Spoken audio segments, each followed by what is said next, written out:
আমার আম্মু চা বাগানে এসে চা পাতা তুলতেছে।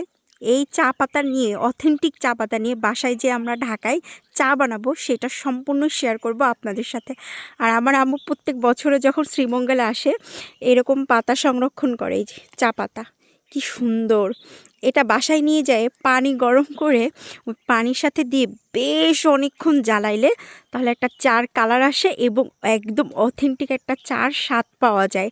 তো এই বছরও আর মিস করতে চাচ্ছিলাম না, এই জন্য আমরা একটু পরে রওনা দেব। তার আগেই কিছু চা পাতা ছিঁড়ে নিচ্ছি, তাই না আম্মু?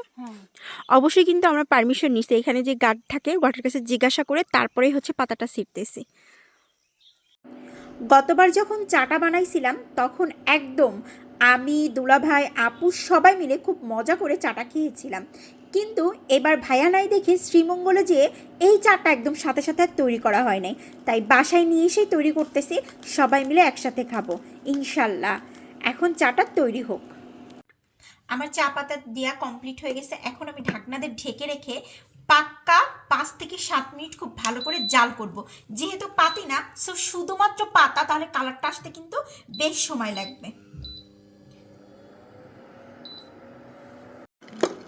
আমি 2 মিনিট জাল করার পরই কিন্তু হালকা একটা পাতা থেকে কালার অলরেডি বের হয়ে আসছে।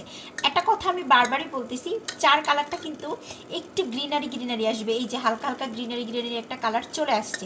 এইটা বেশ আরও 4 থেকে 5 মিনিট আমি জাল করব। জাল করার পরে দেন একটা ভালো কালার আসবে।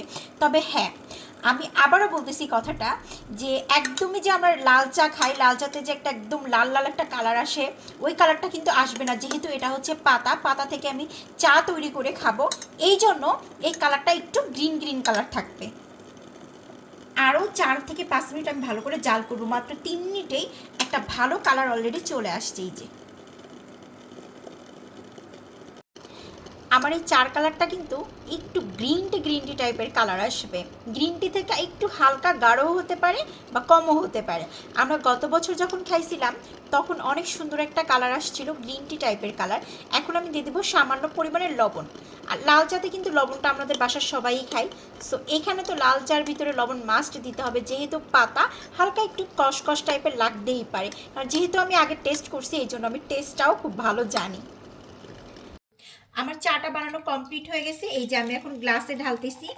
অলমোস্ট একটা খুব সুন্দর কালার আসছে এবং গ্রিন টির কালারটাও না, একদম পারফেক্টলি চার কালারটা চলে আসছে হালকা হালকা। এই যে আপনারা যারা ঘুরতে যাবেন মাস্ট শ্রীমঙ্গল থেকে এরকম কাঁচা পাতা ছিঁড়ে নিয়ে এসে ট্রাই করে দেখেন।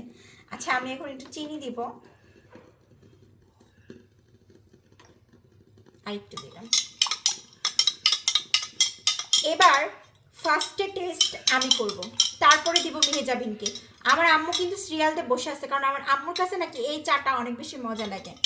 আমার কাছেও ভালো লাগে, মানে যারা হচ্ছে আপনারা একটু কষ চা মানে একদম পছন্দ করেন তাদের জন্য ঠিক আছে। চিনিটাও গলে গেছে। আচ্ছা, এখন টেস্ট করে দেখি কেমন।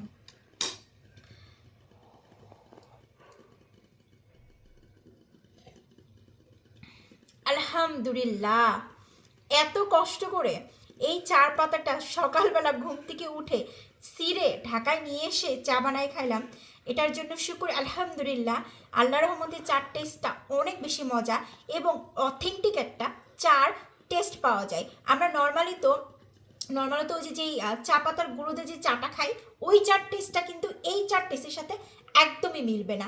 অবশ্যই যারা শ্রীমঙ্গলে যাবেন পাতাটা ছিঁড়ে নিয়ে এসে বাসায় নগদে এভাবে বানাই খেয়ে দেখবেন, দুই চার টেস্ট দুই রকম এবং আকাশ পাতাল ডিফারেন্স। সবাই ভালো থাকবেন, আল্লাহ হাফেজ।